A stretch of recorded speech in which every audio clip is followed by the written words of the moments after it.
Good morning, everybody, and welcome back to The Walk. Today is Monday, August 26th, and we have made it to chapter 9 of Ezekiel. This week, we are also going to make it into chapter 10.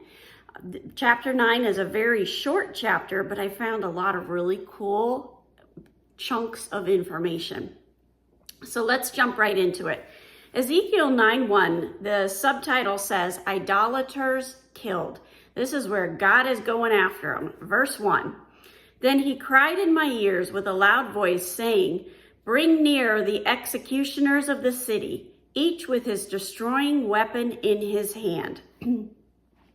Now, the word here for destroying weapon is only used one time in the entire Bible, right here.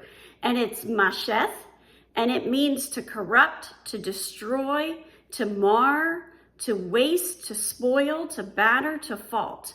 So the corruption of the idolatry is now about to get corrupted. And then you add to it this weapon. And the word for weapon is kali. And it's a picture of a bent palm representing bending or subduing to the will. It's a picture of the shepherd's staff or yoke. So when you combine this means to tame for the yoke. The animal or land is tamed and has been worked and is complete and ready for use. Taming included construction of holding pens, putting the soil to the plow, harvesting crops, milk, or wheat. One eats once the harvest is complete.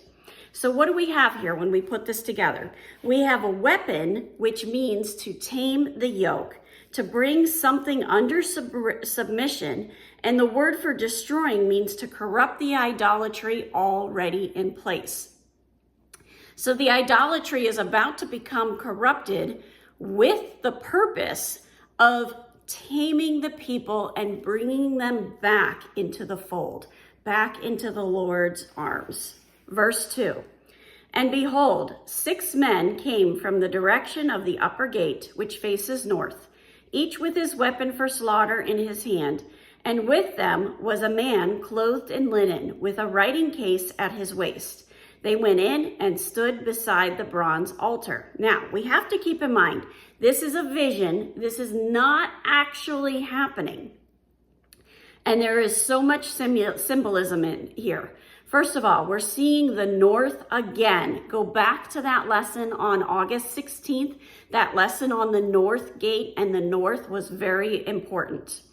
Then we've got 6 men. These 6 men are 6 angels that are assigned to carry out God's judgment. They all have a weapon with which they can kill the wicked. The 7th angel is dressed in linen and has like a desk strapped to their waist and a writing kit. And his task will eventually be to mark the foreheads of those who remained faithful. Well, the Cultural Study Bible had an interesting note. The prophet sees the coming of God's 6 agents of judgment, accompanied by a recorder.